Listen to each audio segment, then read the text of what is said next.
all the things that ITSCI could do in the coming year, what do you, and I say this to my fellow panelists here and to members of the audience, most want to see it do? I think it should be a very interesting discussion. We're joined today by a very distinguished panel of practitioners and experts. I'm going to introduce our government participants in the order in which they joined the ITSCI initiative. Mr. Joseph Ikoli, the Secretary General of Mines for the Democratic Republic of the Congo. Mr. Ivan Twagera-Shima, Chief Operating Officer of the Rwanda Mines Board. Mr. Dedas Neterampiba, General Director of Burundi's Office of Mines. Gentlemen, welcome. We're delighted to have you here today and have your governments represented. We'll also have on our panel Ms. Kay Nemo, Head of Sustainability at the International Tin Association. Welcome, Kay. Ms. Candy Owens, Chair of the TIC Supply Chain Initiative, a representative of the tantalum industry. Mr. Mikhail Dowden, Deputy Director of Mines to Market for PACT. Mr. Ben Nano, Principal at Synergy Global Consulting. Mr. Dharam Koteka from Halcyon, an international commodities trading company. And Mr. Quentin Lamarche, Specialty Metal Resources, also an international trading company. Obviously, it's a wide array of panelists from a lot of perspectives, and it'll ensure that we get a very, very interesting discussion. Panel one is a reflection on a decade of success for ITSCI and key stakeholder contributions. And Kay, I'd like to turn to you to kick off. Thanks, Ger. I'd also like to add my welcome and say how much we're looking forward to sharing experiences with everyone online today. For those less familiar with ITSCI, I'll start with a little more background. First of all, saying that our program is a joint industry initiative of the kind that's described in the OECD guidance. That means that we work to support companies to achieve due diligence, which in turn promotes responsible sourcing of minerals from high-risk areas. Our large-scale program grew, as Guy said, from a small pilot in Eastern DRC in 2010, which was voluntarily started by the International Tin Association to address possible links between minerals, human rights abuses, and financing of armed groups. We now work with all three T minerals on the ground in Burundi, the DRC, Rwanda, and Uganda, including with our government partners who are here today, and also are able to link those producer countries with buyers in more than 40 other countries. So it's a global supply chain initiative. So how did this all start? We need actually to go back to 2009 when the profile of conflict minerals was at its highest. The UN group of experts were reporting allegations linking companies to armed groups, but there was no real consensus on where the issues existed. It was impossible to identify a mine of origin and difficult and time-consuming for any remaining buyers to assess if their supply chain was contributing to abuses. This type of uncertainty wasn't good for business. It meant the three-tree trade was already dwindling away, and in 2010, Dodd-Frank came out and led to more de-risking, and a de facto embargo began. In 2010, the OECD multi-stakeholder process achieved a new consensus by creating the due diligence guidance. This was a turning point and provided the certainty that was needed. Our ambition was to work to find practical ways to support 3T companies using the OECD guidance. And we were pleased when in 2018, the OECD actually confirmed that our standards are 100% aligned with their expectations. It's this alignment that's really helped us and our partners and our member companies to achieve continual and progressive improvement. So other presenters today will talk obviously about their perspectives, but I can really personally say that I've seen huge progress over the years. 10 years on, formal ITSCI systems are integrated into government and business processes. Many new companies are trading and investing in the region. Several mines have been mechanized with more economic impact. Statistics are available and legally required taxes are being paid. Above all, around 80,000 miners are working who wouldn't be working if the embargo had continued. And they're working in greater security and more formally than ever before. So what lessons can we share? First of all, you must be prepared for a lot of hard work. Then make sure you're inclusive and working with all stakeholders. ITSCI had strong support from governments and companies who wanted to make things happen, but it's also important to reach out to those who might be a little bit less keen to make some changes, as well as, of course, the civil society. So to push back the embargo, we needed to identify mine sites, differentiate the extent of risks at a really very precise local level. We do this by having local staff permanently on the ground, in touch with local issues and trusted by local stakeholders. While rumours and allegations still continue every day, ITSCI provides an independent view to better support the due diligence decisions of companies. Our on-the-ground teams are essential for information gathering and risk resolution, but also provide training and a lot of other support to all the stakeholders. Operating ITSCI needs particular expertise, equipment, and also continual funding, which can be difficult to maintain. Upstream actors fund ITSCI, and we don't rely on donor support. However, this makes us vulnerable to market dynamics. Upstream companies also remain frustrated that the value of our work and improvements are not well recognized or rewarded downstream. ITSCI has actually promoted dialogue on fairer sharing of costs across the supply chain, and we're really looking forward to hearing results on the session on this on Wednesday afternoon. So just to wrap up, there's no getting away from the fact that due diligence in high-risk areas is complicated and it's difficult, but we have shown that by keeping it simple and practical, shared initiatives can really work. It is possible for upstream actors of any size to effectively implement what's needed to resolve conflict and human rights risks. And my colleagues will be sharing more with you today on how that's achieved. Thanks very much. Thank you very much, Kay. Appreciate your kicking it off that way. I'd like to turn to Secretary General Ecoli to intervene from his perspective. Mr. Secretary General. Yes, thank you. Thank you very much. I am very happy to be associated with this session that coincides with the 10 years of implementation of the ITSCI project in our country, especially in the sub-region of the Great Lakes. This is why I wish to pay tribute to those who initiated this process. I would like to congratulate the authorities of the Republic. Their vision was clear. It allowed our supply chain to become responsible. They worked so that we could have a strong traceability system. ITRI has a long history with the ITSCI project in our country, and it dates back to 2010. The first protocol concluded with ITRI was on the 2nd of June 2010, and the first traceability process started in our country that same month, in June 2010. More specifically, this was in the mining sites in the province of South Kivu. This was the beginning of a great adventure, which then affected the whole sub-region of the Great Lakes.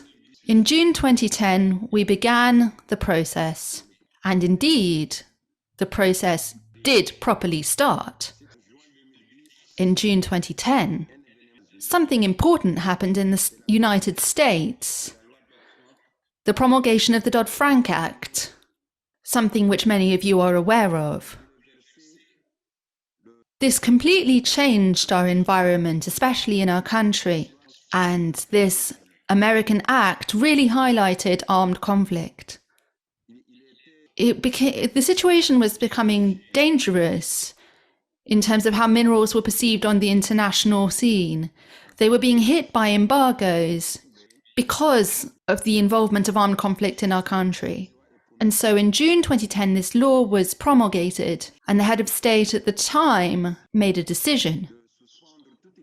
The decision was to suspend all mining activities in our country, at least in the 3 provinces involved in the conflict, the Maniema, the South Kivu and the North Kivu, and then from September 2010 to March 2011. This is when the traceability came in. It had begun in the mining site of Inyamibwe in June 2010, and that was suspended as well. when the suspension was no longer in effect in March 2011, following the authorization of the President of the Republic at the time, the Ministry of Mines made a decision by a letter dated the 14th of March 2011. This letter authorized the extension of activities in the provinces of the Katanga, Maniema, North Kivu, and South Kivu. This authorized these activities, and as a consequence, agreements were concluded in June 2010. The ITSCI project was then extended, and this project, which aims to implement the ITRI program, the international program that promotes labeling and traceability. And by labeling, I'm also talking about the source of the minerals. I'm talking about due diligence as well. We're talking about traceability from the mine until the point of export.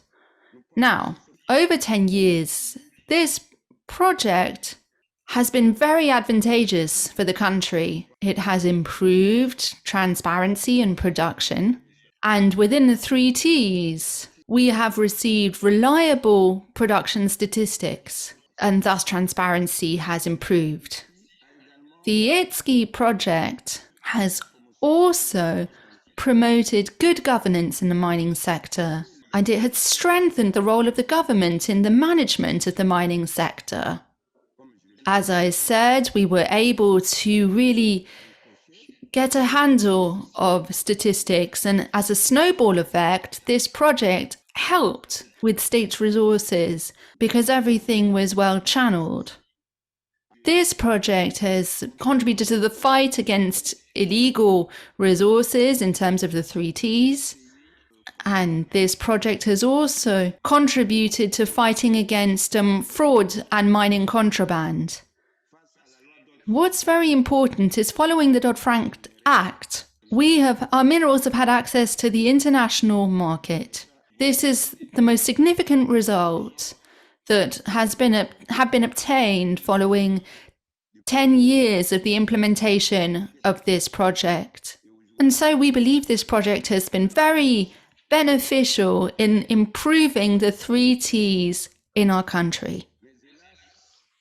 Unfortunately, like any project, like any human endeavor, we are sorry to note certain actions that did not meet the expectations of the mining operators in our country. Firstly, it's taken a lot of time for the companies of our country to become ITRI members. It can take 1 or even 2 years or even longer. There's a very long time period. It takes a long time to become a member. And also the levies are very high for the Democratic Republic of the Congo, despite the various agreements, the Paris agreements, and especially there's a disparity between the provinces. And finally, and for a certain time, there have been irregular evaluation meetings of this project within our country.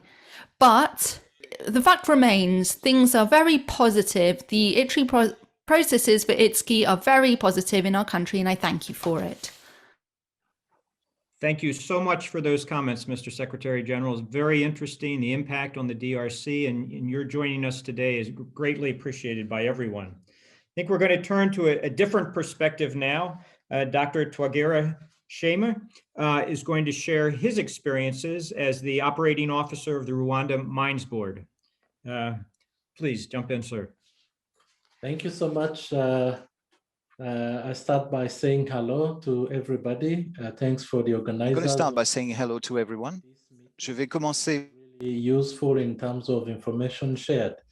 My talk will address three parts. The first one is just the background.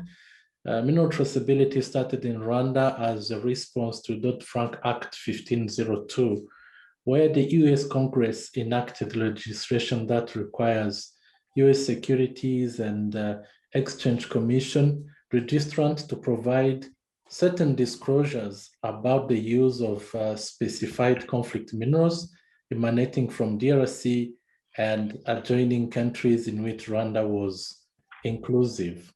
So to avoid pending embargo, the government of Rwanda immediately signed an agreement with ITRI to implement mineral traceability and comply with all requirements of OECD guidelines, as well as Dodd-Frank Act. So there was urgency and importance of achieving the successful results of the project activity in order to maintain and promote international trade in 3Ts and other minerals. Tagging started in Rwanda on 17th December 2010 at just one site, and by end of 2011, project had covered almost 400 sites across Rwanda. It was a big challenge to start a new project without budget. By that time, we needed staff to cover 400 sites. We needed salaries, equipment, and on the top of mentioned problems, there was pressure from neighboring countries who wanted to keep trading their minerals with Rwanda. The security organs had a hard time to stop cross-border minerals, which was a short notice order from the central government. So the government of Rwanda at that time recruited 80 staff to facilitate in tagging and availed their salaries. ITRI facilitated in procurement of tag and logbooks, and the exporting companies agreed to pay a certain fee on export in order to support the government to maintain the staff. This progress would not have been possible without the effort of Rwandan Geology and Mine Authority, the ITSCI team in and outside of Rwanda, and as well as the miners and companies participating in the project. Current state at the moment, mineral traceability has been adopted in national laws. It is not only adopted to comply with OECD due diligence guideline, but also as a regulatory tool to achieve mining vision and professionalization of mining sector. Tagging has played a big role as a tool used by the government for the mining companies to comply with safety, health, and environment standards. For example, if a company does not comply with mining law and standards, in Rwanda, we suspend the tags until the company comply with all requirements. Pursuant to the approval of the head of states of ICGRR of the sixth tool to curb illegal exploitation of natural resources, currently all export in Rwanda are given ICGRR certificate prior to shipment. What is next we would see in the future for ITSCI and traceability? Currently, ITRI mineral traceability program is more manual than digital, which still makes it difficult to handle issues of illegal mining, in which mineral from unknown sources might easily compromise the system. We need to migrate to digital in order to address some issues and errors, destruction of paper, especially during rainy season, or loss and theft of tags.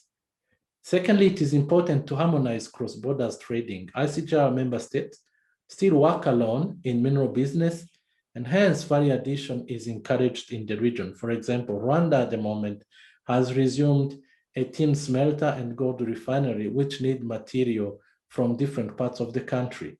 To end, due diligence costs are high and are all shifted to miners, so there should be a way forward on how cost should be shared among all stakeholders who have stake in responsible supply chain. I thank you so much for your attention. Thank you so much, Dr. Togira Shema. It was a very interesting perspective, and we were really delighted that you were able to join us today. I'm going to turn to other panelists now. We really want to look at more broadly. You know, some of you have been with ITSCI since the beginning. Others have come on more recently. I think we're interested in seeing now what have been some of the blockers and enablers for ITSCI over the last decade. What are some of the success factors? And how have different roles contributed to the work that we've made? I think I might want to start with Candy and Durham. I think, Candy, you've been there since the very beginning. We'd welcome your perspective, both in terms of the successes and the challenges that you've encountered along the way. Please join us. Thank you very much, Gail. Yes, well, having worked for an export company in Rwanda for 10 years and as a TIC representative, I was one of the original actors along with Kay who helped shape the OECD guidance all the way back. I personally saw the huge transition that occurred over those 10 years after the introduction of the ITSCI scheme. Before the introduction of ITSCI, there was a kind of Wild West attitude within the mineral mining and trading arena, from theft and bribery, extortion, human rights abuses, to minor death occurrences at mine sites due to lack of safety knowledge. After the introduction of ITSCI, improvement and transformation was evident. And it meant obtaining consistent and reliable information about supply chains, and knowing that through working with ITSCI, risk and human rights concerns were managed and monitored. I see the blockers as that throughout this 10-year period, ITSCI faced resistance from some local actors to the change in their lives. ITSCI and PACT basically have fought very hard to extol the benefits of the system through a barrage of criticism over that period. But I guess that's to be expected because it shows that ITSCI is effective at driving real change. Over those years, I see the enablers as being that ITSCI slowly changed the prevailing attitude as the outreach programs and local multi-stakeholder meetings gradually educated the local actors from top down. ITSCI made them understand that the international community would disengage from Central Africa if mining and trading practices were not improved. The previous systems of bribery from mine site along transport routes and even at the borders eventually stopped, and local miners were made to feel secure again from aggression, while safety standards in mines improved immeasurably. Do you want me to tackle the other part of the question, Ger, or just leave it at there for now? Sure, feel free, and then maybe Durham can give some specifics after you. Yeah. Okay, great. I think the second part was, how have different stakeholders contributed to ITSCI? Right. And I can speak from the TIC perspective that the TIC was initially a bit reluctant to join ITSCI as TIC had developed our own code of conduct. But it was quite soon apparent that the TIC realized the benefits of the ITSCI system. And as the initial focus of the UN sanctions and Dodd-Frank Act had been focused on tantalum, it made sense that the TIC and ITSCI, for them to combine our resources and our members to try and affect real change. I think this worked because ITSCI is pragmatic. I think it takes a kind of big tent approach rather than an exclusive club one. It's about continuous improvement with different actors, not exclusion, which is important. And in responding to varying challenges, by combining and harmonizing effort, I think ITSCI, with the support of the TIC, was able to gain consensus amongst the supply chain actors, and in doing so, create the greatest level of uptake. ITSCI's success in working with industry and other associations such as TIC was to work with the supply chains and businesses, processes, rather than try and work against them or change them. And it must be stressed, obviously, that members provide financial sustainability to ITSCI, and also that they have they should be recognized in coming to the table during times of difficulty. Years ago, when price difficulty, or recently with the COVID.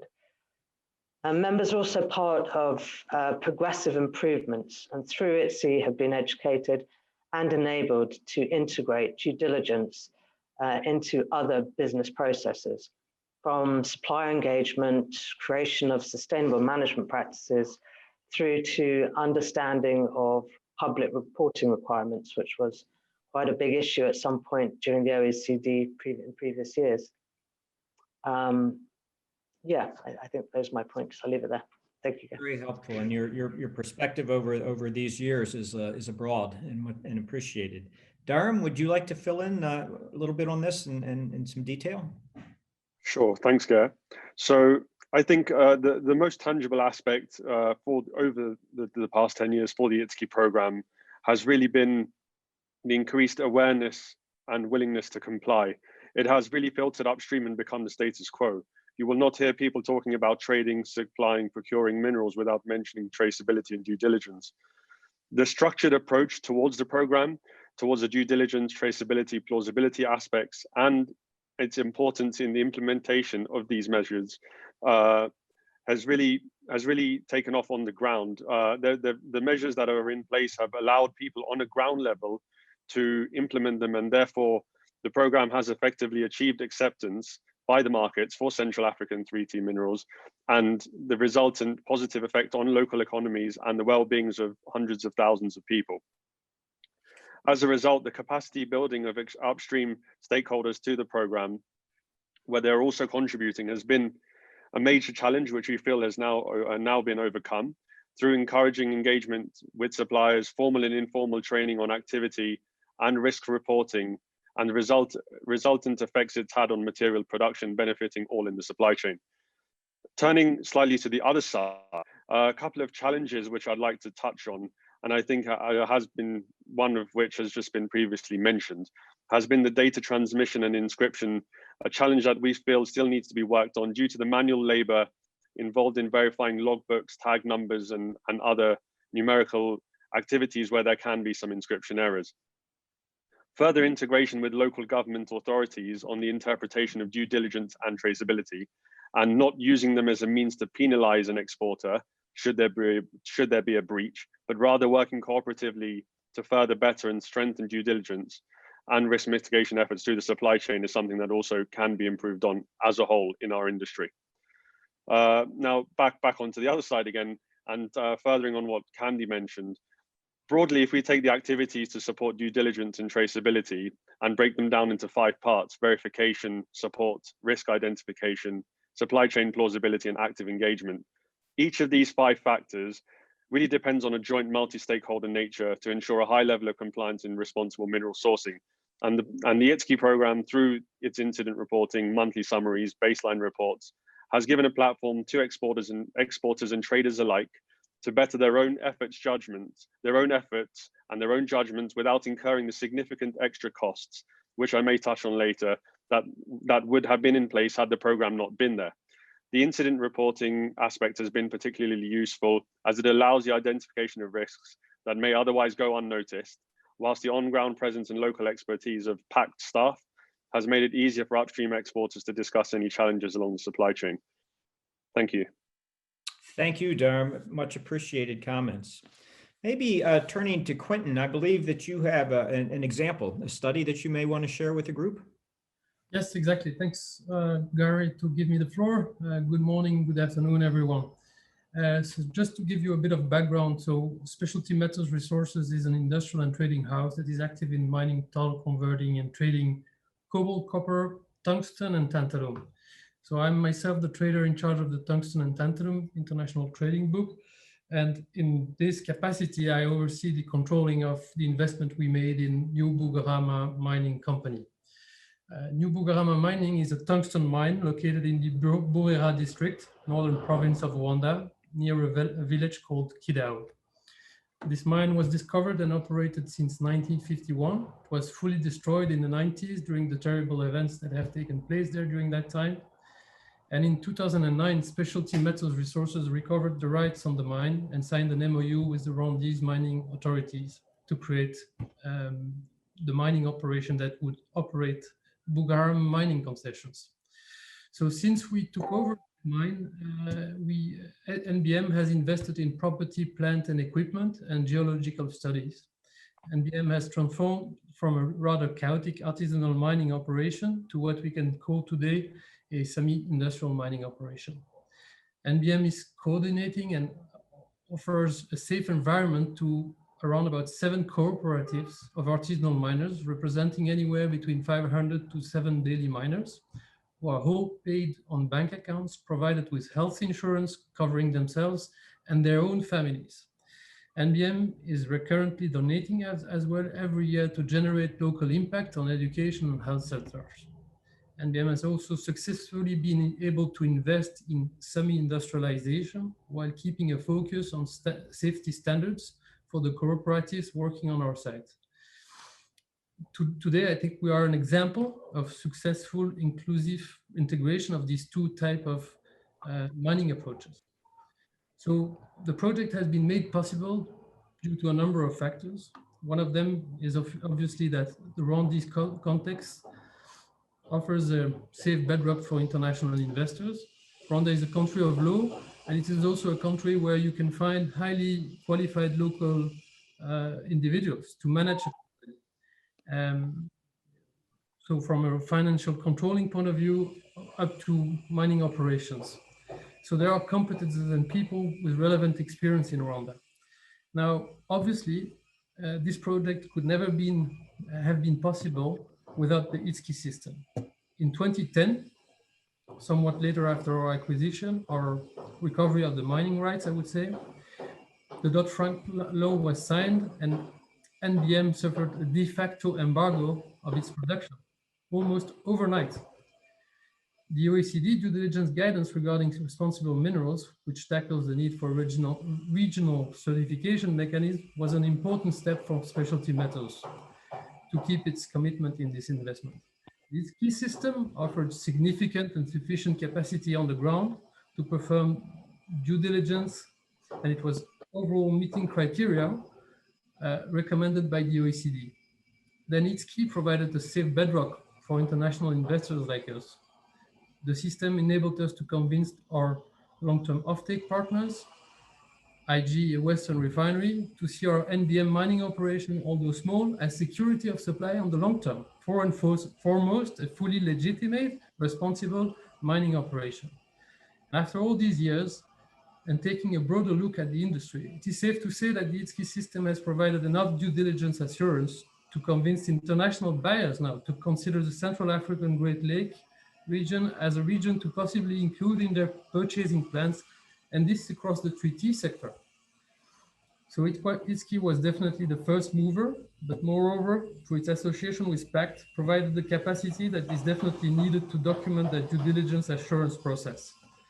Now, 10 years after, the system works. Like all systems, it can be improved. We firmly believe that a tech-enabled approach could help this improvement process. Maybe I'll discuss this in the second stage of this panel. Sure. Thank you, Quentin. That's very, very interesting. Good hands-on approach.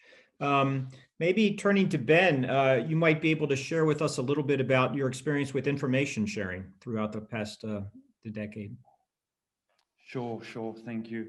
My name is Benjamin Neno. I'm a principal at Synergy Global Consulting, and we've been, I think, the role of independent evaluator of the ITSCI program over the last years. So it's a pleasure to share some reflections after 10 years of program implementation. So maybe just enable me in less than a couple of minutes to share what our role has been over the last years on ITSCI.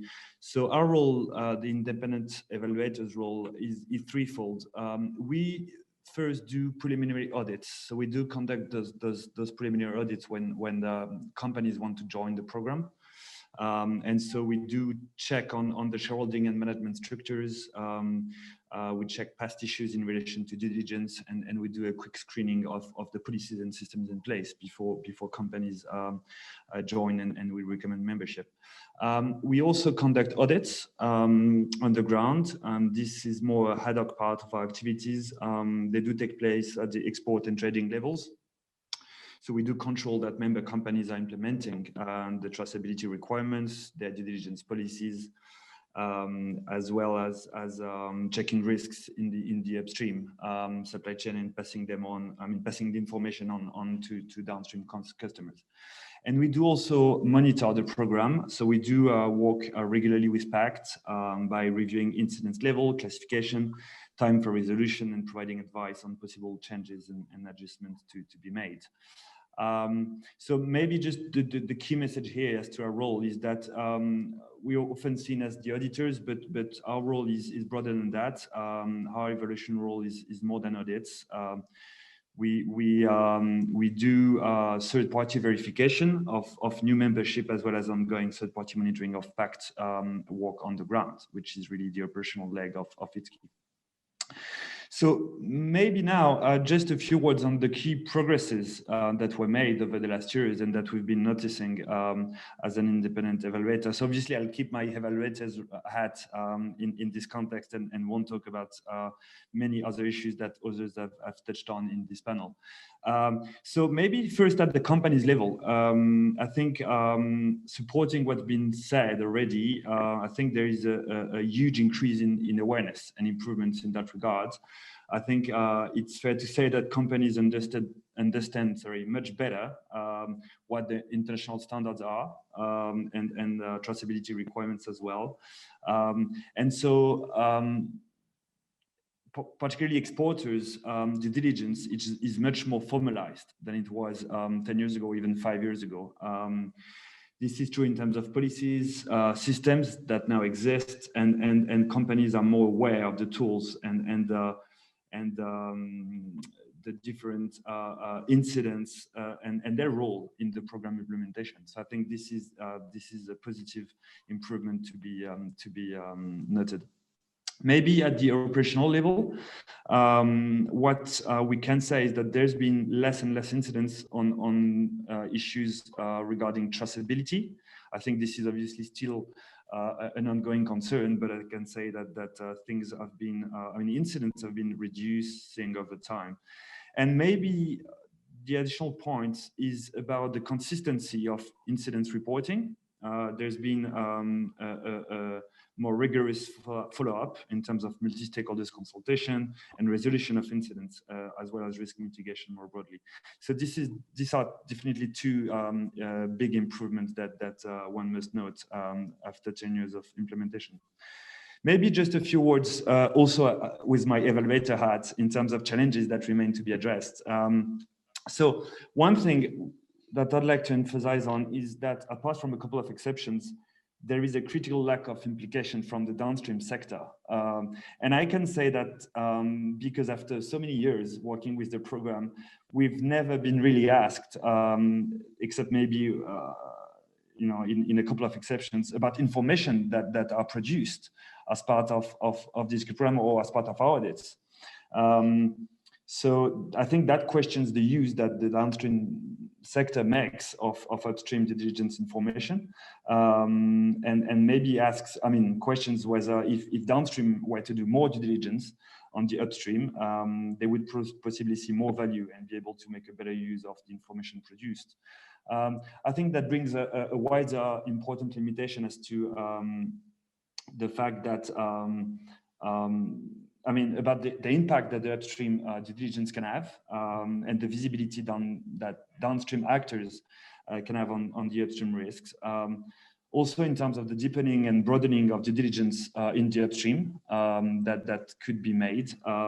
And also perhaps beyond, I think this also reduces, that kind of undermines some of the efforts that are made, and somehow one could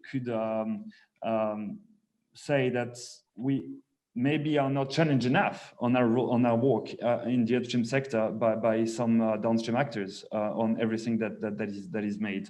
So yeah, these were the few insights that I wanted to share.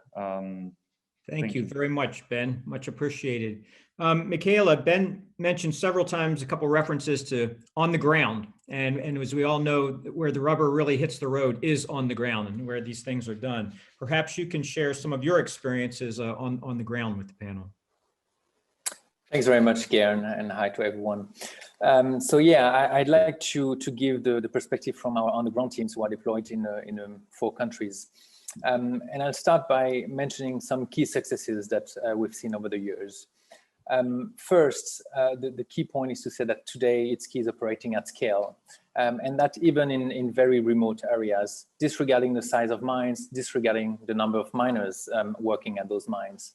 So among the around 2,000 sites that we monitor, some require more than 2 days trip to reach by motorcycles, by foot, sometimes by boat for half a day or a day. But it is important for us to include these mines because we don't want to let any miners behind and give them the opportunity to have access to market. ITSCI and then the on-the-ground teams have proven their success in playing a role as facilitator and mediator in, for instance, disputes between companies and local communities or among cooperatives. And this is key for companies to secure their social license to operate. It's also key to avoid companies, to avoid the suspension of activities on mine site, which at the end of the day would penalize all parties, both companies and mining communities who rely on daily incomes. So we avoid this suspension while pending issues can be dealt with in an appropriate forum with the appropriate authorities. With regard to the involvement of local multi-stakeholder committees, which have been mentioned a couple of times by my previous panelist members, we have great successes. I can name one example in Chabunda territory, for instance, in South Kivu province, where upon the initiative of the committee, ITSCI field staff now participates in a weekly radio program to sensitize miners about responsible mining.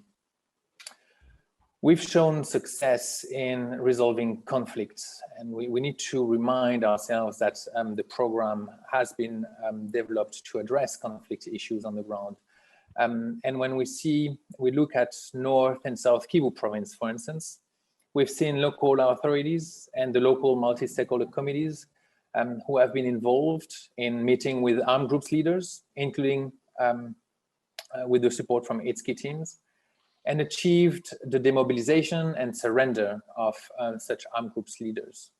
And that particular example demonstrates how local committees members took ownership of ITSCI mechanism and processes. It also shows, and that's very important to me, and this is some feedback that we collect from on-the-ground actors, how ITSCI has been contributing to restoring peace on the ground. Another success I'd like to mention, it has been mentioned already, but I will emphasize it once again, is that stakeholders are agreeing to the key principle of transparent reporting of incidents that occur along the supply chain. And this is key to discuss and agree on mitigation measures and to bring the confidence for the market to remain engaged. And that's the core piece if you want this program to work. I'll just close that comment by mentioning a few challenges or blockers. Obviously, there are still security issues and challenges in some areas. If we look at, for instance, some territory like Lubero territory in North Kivu province, where there are still various armed groups present and they prevent from creating a good economic climate for mining activities to take place, leading miners to look for other opportunities and not engage in mining. Another challenge is the ongoing need for capacity building training. And this is important because being on the ground, we do see all the changes related to, for instance, the rotation or the replacement of local stakeholders, including state technical services, local authorities, state security forces. And therefore, new people need new training if we want to reduce risks, in particular, for instance, with new military being, or new police being deployed and with little or no knowledge of due diligence. And last but not least, another challenge I can mention, which still remain, but which require specific interventions, for instance, child labor.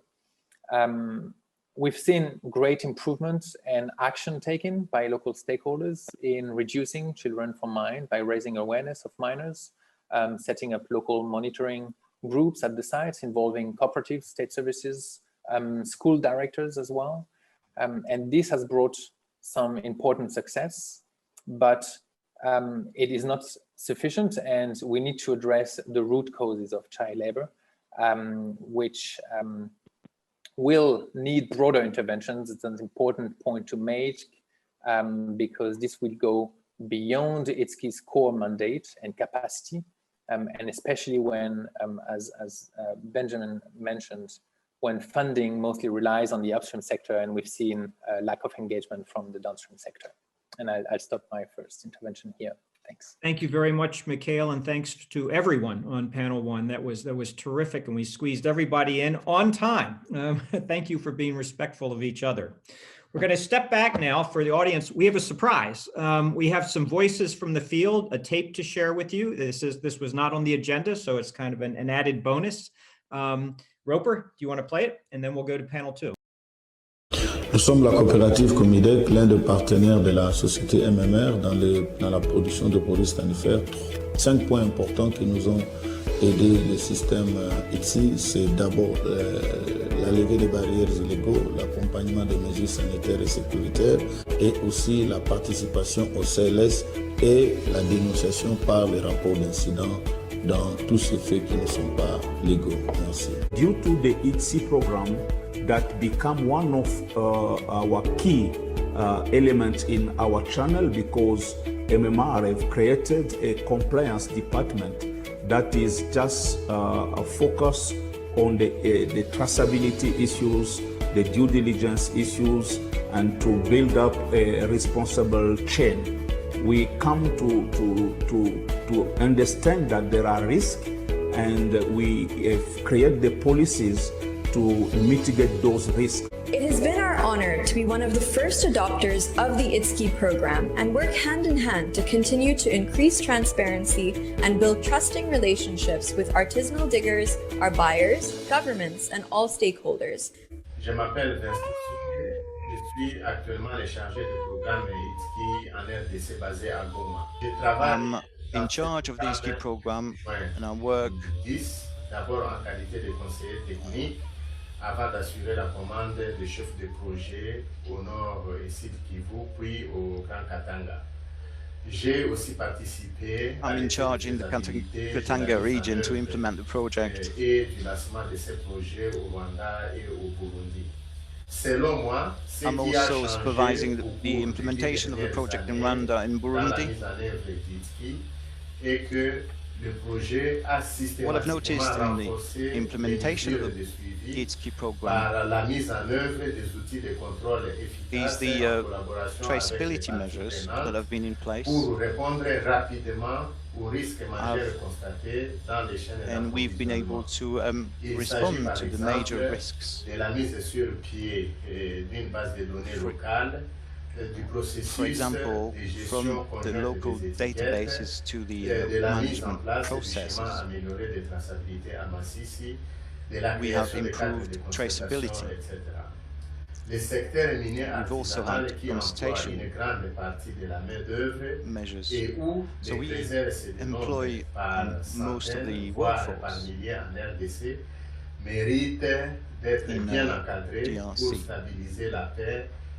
So we've been able to frame our workforce and tackle the problems of armed conflict to ensure continuity on the market and ensure that families have.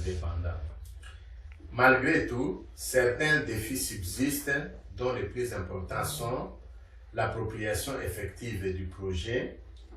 Les services du ministère des Mines et du gouvernement ont besoin de plus de ressources, de mauvaises conditions d'hygiène et de santé à la mine, un faible potentiel des EA et la nécessité d'une approche plus réaliste pour certaines questions telles que le travail de femmes et des enfants à la mine. Mon nom est Jacques Mouillou. Je suis coordonnateur des activités de terrain du projet ITSCI au Sud Kivu. Selon moi, ce qui a changé pour les 10 années. So, for me, what has changed in the last 10 years here is that the 3 T's have been problematic due to armed groups, due to security forces that are not legitimate. There have been issues in terms of the channels of productions, both legal and illegal. Also, state service partners have not always the most responsible attitude. This can be problematic for diggers. It creates a lack of trust between the different partners. Terrible things have happened. Before, almost under mines were occupied. Diggers could not be satisfied with their revenue.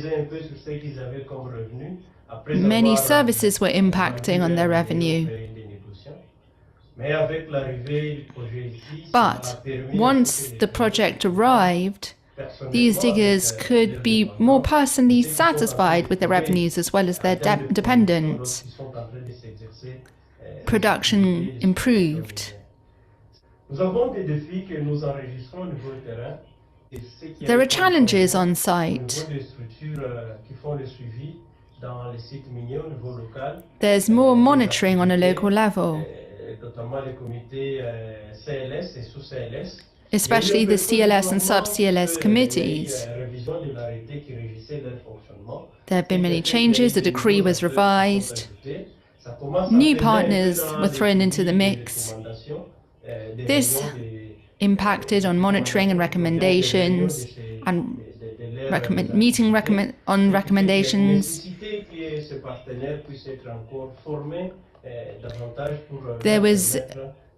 People were able to access more training as well so they could work better. Yes, my name is Mr. Muhimia. I work in the observatory.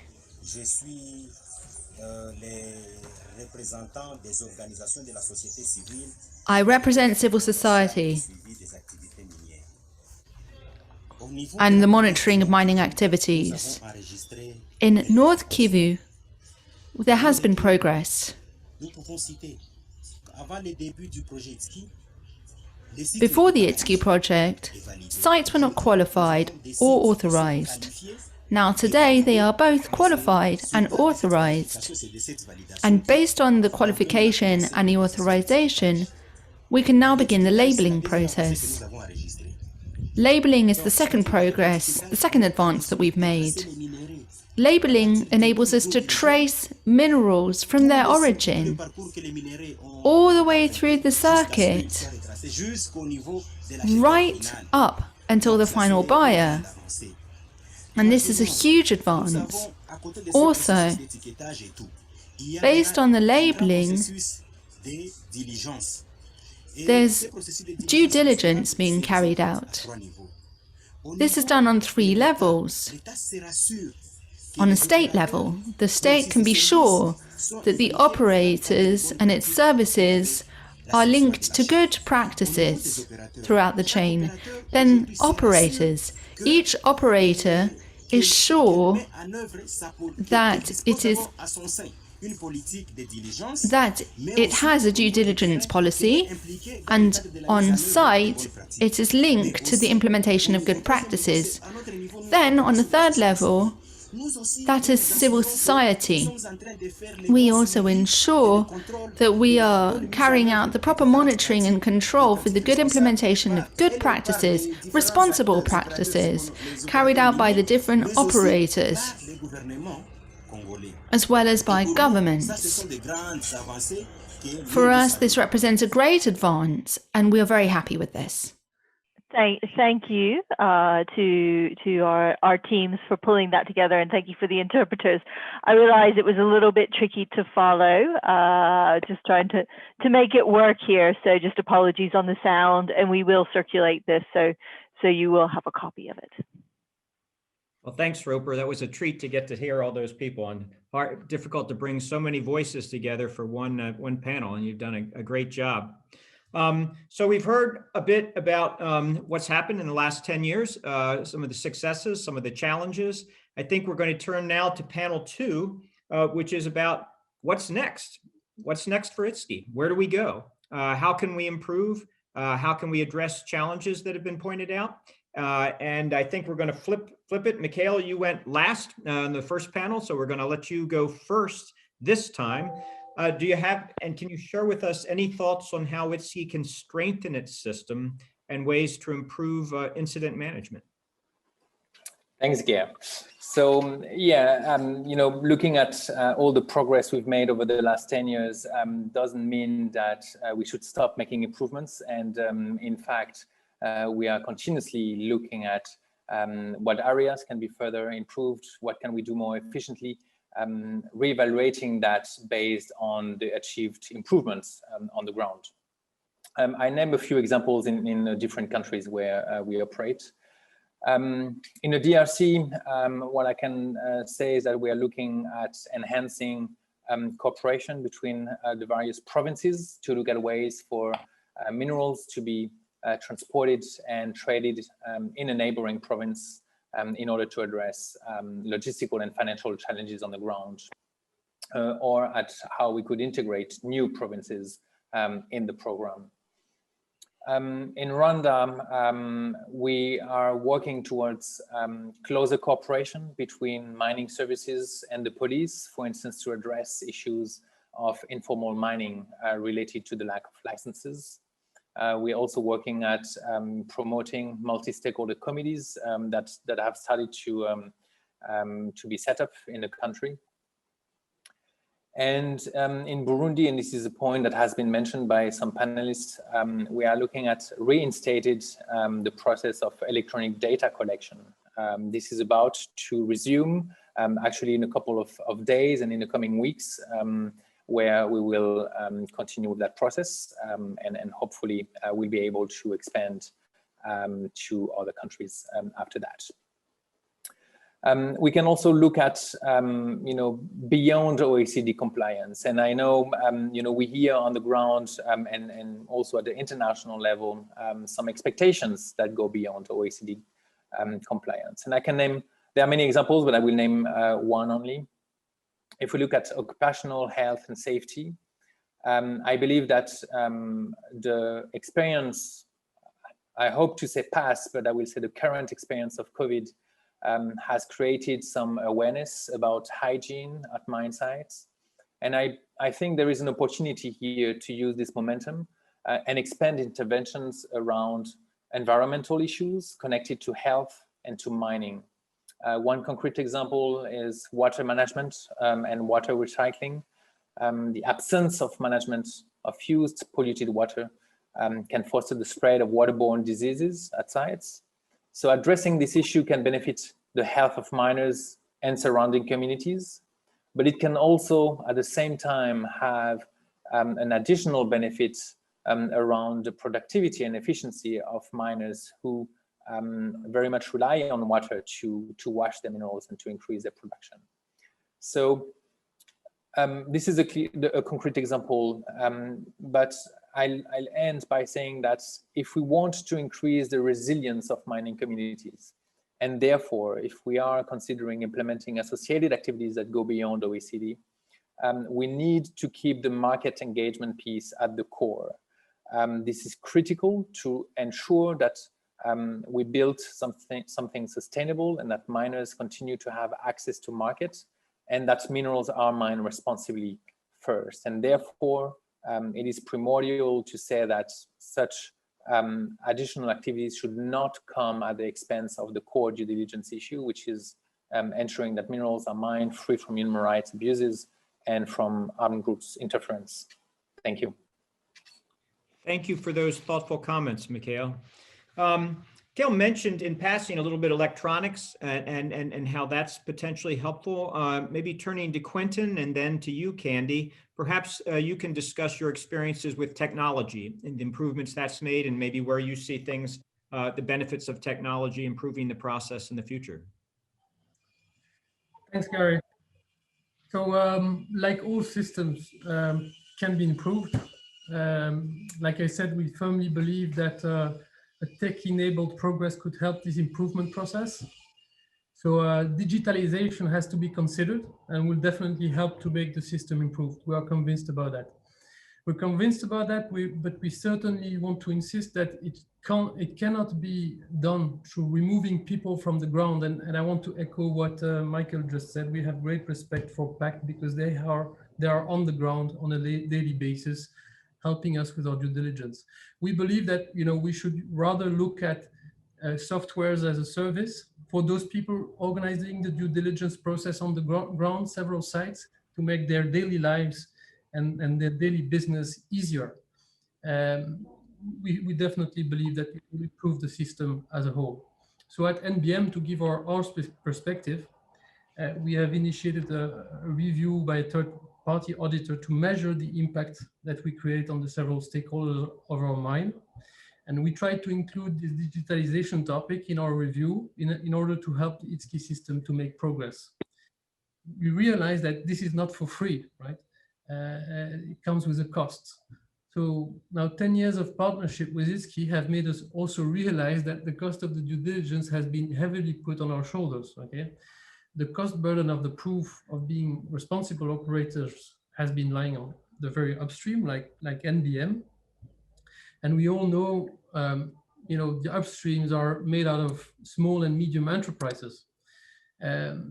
We believe that the next step of digitalization will come with a cost and will also have to be done in parallel with a reflection on how the cost of due diligence is balanced on the whole supply chain. We believe that there is a continuous improvement process which is desperately needed in this system. And while we are considering this continuous improvement, we should be looking at spreading the value on a larger span of the supply chain. And I'm definitely thinking about the downstream side, where the companies are bigger in size and have funds to allocate. So we are following the latest discussions now at the OECD with great interest. And I think the OECD is doing a fantastic job in coordinating that discussion. We believe that they have been at the core of responsible mineral supply. They must be at the core of the next step as well. Thank you so much, Quentin. That's terrific. Turning to Candy, if you'd like to follow up with the technology, that would be super. Sure. Thank you very much, Gail. So I think that, ITSCI has been very responsive to needs, but it does need to continue to change. Nothing stands still, everything is evolving. The opportunity is that ITSCI has found a way to make it work for the 3 Ts in the Great Lakes region. ITSCI is road tested and it's proven to be best in class. So the lesson here is that ITSCI needs to continue to be responsive. As we know, ESG and beyond compliance is increasingly core to how business is expected to operate. So I feel that now really is the time for that transition, that progression of ITSCI onto something else. And from my point of view, ITSCI should build on their success by embracing new technologies such as blockchain. And I think these new technologies would help them to configure a program for different geographics and different levels of reporting, which include non-Kara regions. So the technology would probably enable them to expand their scope from 3 Ts and into other minerals and other materials, which are probably used within similar supply chains as well, and to cover all of those ESG risks that increasingly companies are expected to report on. That's to build on what they have already, best in class of what they have already, and to sort of design new layers of reporting that fit these new requirements, especially ESG. Thank you. Thank you. Excellent. Well, again, we're looking at the future. We've been operating in some select countries in the past 10 years. Are there any additional countries we could move into? Are there any additional regions that we should be thinking of? Maybe Ben, if you'd care to address that a little bit, we'd welcome your thoughts. Thank you. Thank you. Before moving outside the region, I'll just continue in the Great Lakes region for a minute. Sure. I think if we were to answer the question now, how are the conditions in DRC mining communities satisfactory now? Answer is probably not yet. I think we need to be clear on this. So but conscious of also what Mikael said earlier about ITSCI mandate, what the OECD guidance is. I think the question is not only what ITSCI has been doing and you know, has it been and what progress can be made. I think this is an important question, but another question is what type of leverage can be made. I think you know, on ITSCI, and I'd like to address 2 points on this. One is qualitative. I mean, I think there is a huge, I mean, there's a big opportunity to leverage everything that ITSCI has been doing over the years in terms of data, in terms of networks, in terms of stakeholders for wider development efforts. But this is so there's still a lot of issues to address, and I think there is a question to many stakeholders here that would be good continuing to be part of the conversation. Another dimension, addressing more your question, Gary, is about the quantitative expansion or leverage that can be done on the ITSCI program. And I think this is true in the DRC still. There's still areas to be open, even more remote than the ones currently opened. This is true in the Chopo province, in the north of Maniema and South Kivu as well. So I think there's more areas to access and minerals to access the market and benefiting the DRC communities.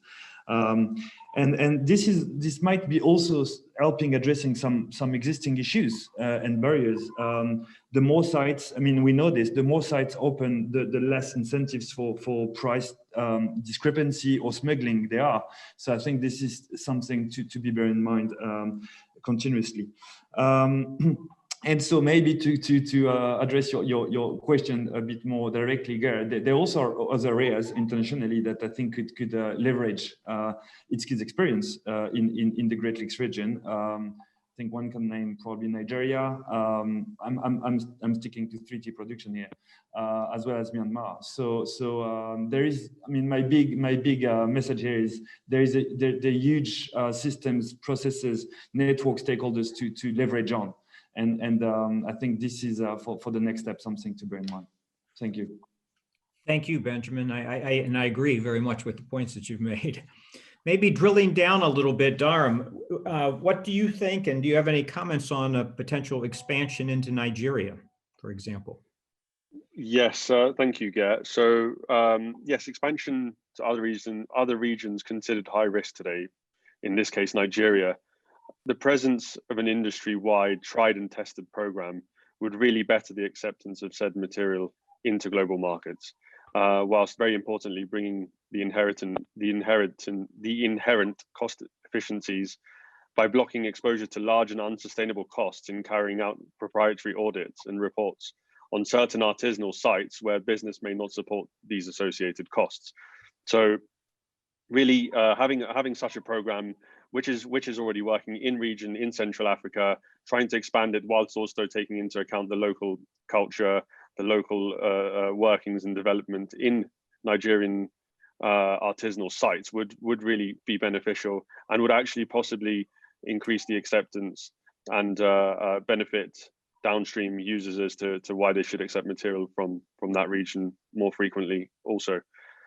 Moving slightly away from that and slightly back towards Central Africa, where ITSCI holds a significant amount of data. So developing data collection and processing to further empower local upstream stakeholders to take the due diligence activities more into their own hands would allow further expansion for the program by means of perhaps more site validations. As Mikhail mentioned, many of the sites where PACT are going to validate are extremely far remote areas. So this would be particularly beneficial there, which in turn would contribute to the economic development of the mining subsectors being operated in. But to just wrap off on my side, due diligence is very much an active process, and therefore I feel that inherently the program will continue to develop in line with the market as it has done so over the past 10 years so successfully. And it will be very interesting to see where we are in another 10 years from now and perhaps discussing a whole bunch of other points. Thanks, Gare. Thank you, Dharam. Yeah, we have a couple minutes left on this panel. I'd open it up a little bit for anyone who'd like to jump in, any of the panelists, to discuss the ways that blockchain might be used more efficiently in the coming decade, or if you disagree and think blockchain shouldn't and can't be used more efficiently. Would anyone like to comment on that as in the thinking ahead? Yes, hi, Gary. I'll just say a few things about that. I think blockchain is very much the question of the moment. It's very much, from being a sort of technology that nobody much paid attention to now being very much in focus. But I think blockchain by itself will not solve any problems or indeed produce any solutions as far as due diligence and traceability is concerned. It has to be a combined effort, blockchain and on the ground reporting and operatives to ensure the verification of the information coming into the blockchain system. However, as we know, blockchain has the ability to really source or verify information going in once that information has been verified as accurate. So it's capable of creating multi-levels of information, which means that it could cope with CORA regions and ESG requirements at different levels all at one time and all in one space. Thank you.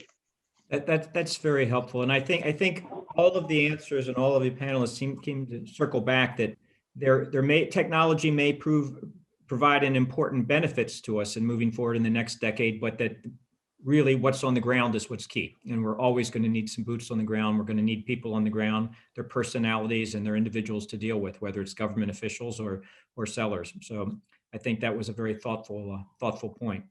I think what I'll do is there are a number of questions that have been coming in and we welcome those questions. As I said at the beginning, I don't know how many we'll be able to answer today, but I'm going to end this session a little bit early so that I can turn to Roper so that she can address a few of the questions that have come in and then we'll move into concluding remarks. But thank you all, very helpful comments in this panel. And Roper, over to you. Yes, thanks, Garen. I appreciate all the timekeeping here, that we have a little bit of time at the end to make sure that we can include some questions from the audience. And again, just apologies if there have been any kind of technical hiccups as we've gone. Appreciate everyone kind of bearing with us. All part of the fun.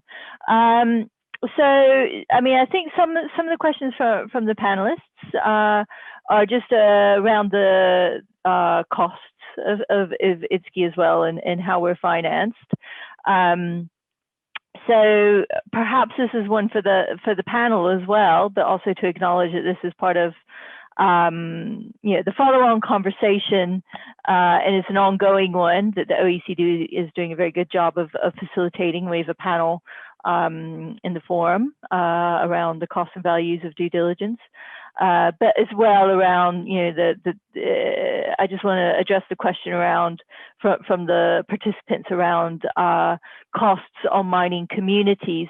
And Mikhail, if you don't mind as well, speaking from more of that on the ground perspective, I'd really appreciate maybe you coming in on that one as well. I think you're well placed to answer. Thanks, Roper.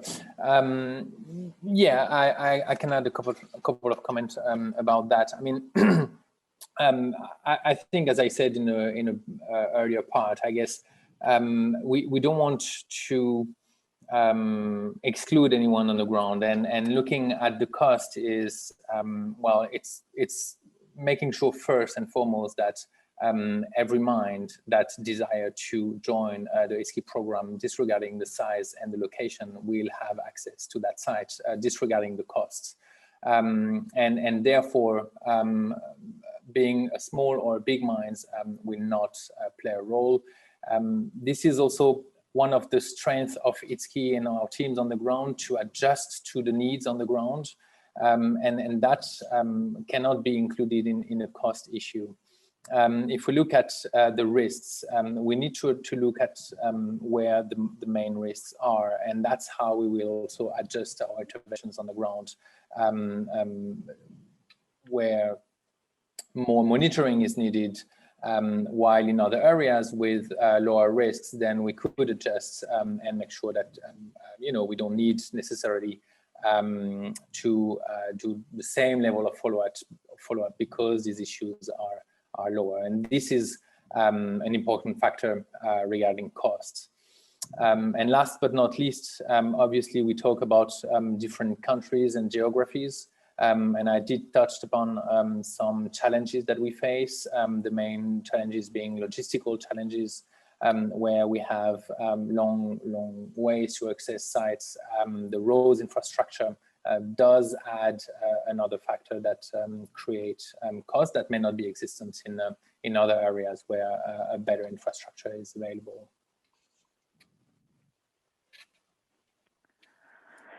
Okay, thank you. And I think there was also a specific question, I'm multitasking here, so apologies guys, a question around just inclusion of mines in South Kivu. And you're I think, very well placed and on the ground there. Maybe you could just quickly comment on the validation of mines in South Kivu.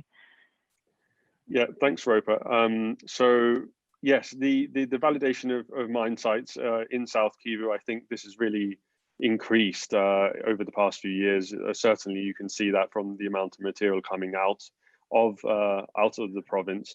We certainly feel as though there are many more negotiants, many more upstream actors who are very active and regularly producing material.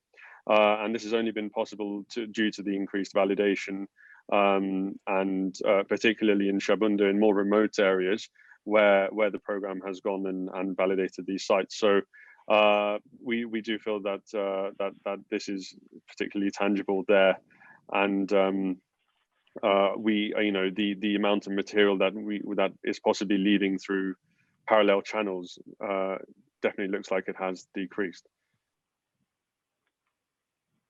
Thank you.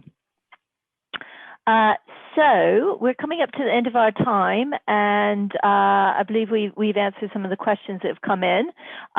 Maybe I will just turn now to some final reflections on looking forward, and just to say we continue to welcome questions and comments. You can share them now in the chat, or obviously you got my contact details now, so please do feel free to follow up with ITSCI. And reflecting on quite a lot that's been covered in the panel discussions, I think for me, coming in as program manager to ITSCI, and really kind of listening to everything that has been said and thinking about the way forward from here, there's a real richness of experience that we've only begun to unpack on this panel, and really look forward to continuing to find ways to do that, and hopefully have some in-person discussions as well, not before too long. And what I've heard is that we've really been tested in the region, road tested. It's not always been easy, and we've worked out how, we've worked things out as we go. But this has really been done in collaboration and with an inclusivity model, both in terms of how we include mine sites, and Mikhail, you touched on this around small and large, remote as well, and Dharm, you're speaking around inclusion of more sites in South Kivu. So that's a critical point that I've heard, as well as looking to the importance of including industry. And we do that as ITSCI, as a member association, and that is also critical to our sustainability and our financial model. And I think that should be noted and considered, and also considered in how we move forward, working with prioritizing our members and prioritizing mining communities on the ground, and looking at the resources that we do have available, and ensuring that we're making kind of best and most strategic use of them. Technology has come up. Gary, you mentioned this as well, so I don't need to belabor the point, I don't think, but it is clear that 2021, we need to consider how data development continues. So this is a process of continuous improvement. And how we integrate this with people and with the current way, recognizing that it is about boots on the ground, particularly when it comes to risk management and incident management, and following up on issues where having local networks and capacity is critical. So lots to consider as we move forward, and really appreciate everyone's views and a bit of excitement and ways that new things that we can consider. I will just I think end it there and recognize that our panel has been very supportive, and it's this multi-stakeholder approach with our government partners, our industry partners, and our civil society partners in order to move forward. And I will just hand it back over to Gare there. Thank you, everyone. Thank you, Roper, and thank you, panelists. In conclusion, it seems that there's unanimity among all the panelists. I think most of the people on that ITSCI has come a long way in the past decade. There's also unanimity that there's a lot of opportunities and ways for growth in different directions moving ahead. So it's an exciting time as we move forward. I know that Roper has addressed some of the questions that came in chat. I suspect there's some others that have come in more recently that we haven't addressed yet. Rest assured, someone will get back to you. We want to make sure we get back to everybody who comes in.